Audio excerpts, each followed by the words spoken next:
Long duration ஃப்ளைட்ஸில் especially Europe யூஎஸ்லாம் சரி போயிட்டு வரப்போ மோர் தென் 8 hours 10 hours மேலே ட்ராவல் பண்ணுறப்ப டீப் வெயின் த்ராம்போசிஸ் அப்படின்னு சொல்லிட்டு நம்ம கெண்டைக்காலில் முழங்காலுக்கு கீழே இருக்க காஃப் ஏரியாவில் ரத்த குழாய்களில் ரத்தம் உறையிறதுக்கான வாய்ப்புகள் இருக்குது. இந்த டீப் வெயின் த்ராம்போசிஸ் பற்றி பார்க்கலாம்.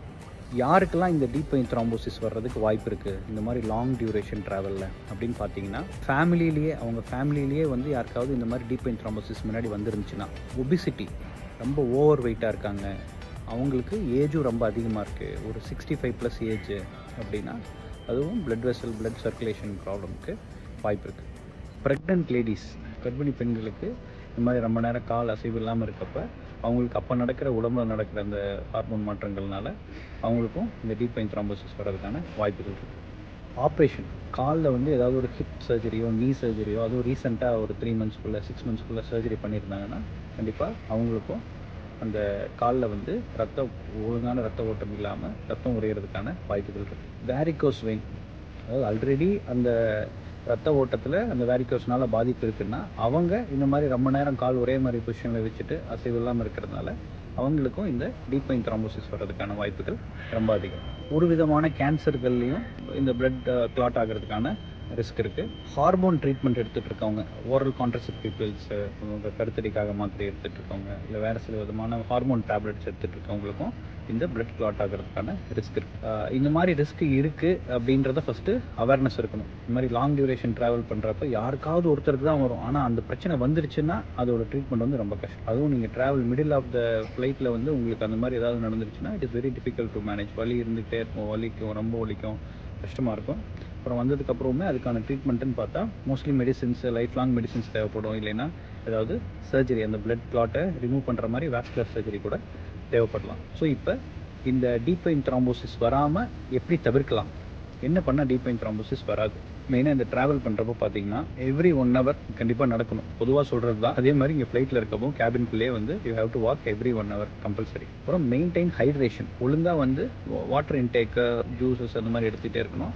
ஆனால் avoid alcohol and too much of coffee related things. Because இது ஆல்கஹால் வந்து டீஹைட்ரேஷன் உண்டு பண்ணலாம். டீஹைட்ரேஷன் அகெயின் இட்ஸ் ஒரு risk factor for blood clotting. அதுக்கப்புறம் ஒரே பொசிஷனில் காலை ரொம்ப நேரம் வச்சுருக்காதீங்க. காலுக்கு வந்து சில பயிற்சிகள் பண்ணணும். அது என்னென்னு வீடியோவில் கடைசியில் சொல்லுங்கள். அதே மாதிரி கால் மேலே கால் போட்டு உட்காந்துட்டே ரொம்ப நேரம் இருக்க வேண்டாம். ஏன்னா அது கூட இந்த ரத்த ஓட்டத்தை ரிட்டர்ன் வர்றதை அந்த அழுத்தத்தினால தவிர்க்கிறதுக்கு வாய்ப்பு இருக்குது. வேறாக ஒரு சிலர் வந்து ஒரு காலை மட்டும் இன்னொரு கால் கடியில் தொடைக்கடியில் மடக்கி வச்ச மாதிரி ரொம்ப நேரம் வருவாங்க. அதுவுமே வந்து தவிர்க்க வேண்டிய ஒன்று. ஸோ இதெல்லாம் டூஸ் அண்ட் டோன்ட்ஸ்.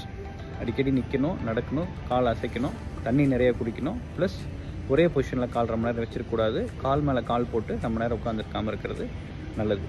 ஒரு சிலருக்கு வந்து இப்போ நான் சொன்ன மாதிரி டாக்டர்ஸே மெடிசின்ஸ் கொடுத்துருக்காங்கன்னா அவங்க வந்து ட்ரீட்மெண்ட்டும் சொல்லிடுவாங்க. இந்த மாதிரி நீங்கள் ட்ராவல் பண்ணுற மாதிரி இருந்தால் அந்த மெடிசன் எடுத்துக்கங்க. இல்லை ஃபேமிலியிலேயே வந்து உங்களுக்கு இந்த பிளட் கிளாட் ஆகிற ப்ராப்ளம் இருக்குன்னா நீங்கள் வந்து ரெகுலராக மெடிசன் எடுத்துக்கணும், வார்ஃபாரின் டேப்லெட் எடுத்துக்கணும், இல்லை அது ரிலேட்டடான சிட்ரோம் டேப்லெட்ஸ் நீங்கள் எடுத்துக்கணும் அப்படின்னு சொல்லிட்டு டாக்டர்ஸே சொல்லியிருப்பாங்க. அந்த மாதிரி சொன்னால் அந்த மெடிசன்ஸை நீங்கள் ரெகுலராக கண்டினியூ பண்ணிக்கணும். இப்போ காலில் என்ன விதமான எக்ஸசைஸ் பண்ணலாம் அப்படின்றத பார்க்கலாம். ஜஸ்ட் நீங்கள் ஃப்ளைட்டில் போகிறப்ப பண்ண முடிகிற மாதிரி எக்ஸசைஸ் இதெல்லாம். இப்போ என்னென்ன மாதிரியான எக்ஸசைஸ் பண்ணலாம் அப்படின்னு பார்க்கலாம். நம்ம நீலேருந்து ஆரம்பிக்கலாம். ஈஸியான ஞாபகம் வச்சுக்கிறதுக்காக ஃபஸ்ட்டு நீ ரிலேட்டட், அதுக்கப்புறம் காஃப் ரிலேட்டட், அதுக்கப்புறம் ஆங்கிள், அப்புறம் ஃபுட், அந்த மாதிரி போகலாம்.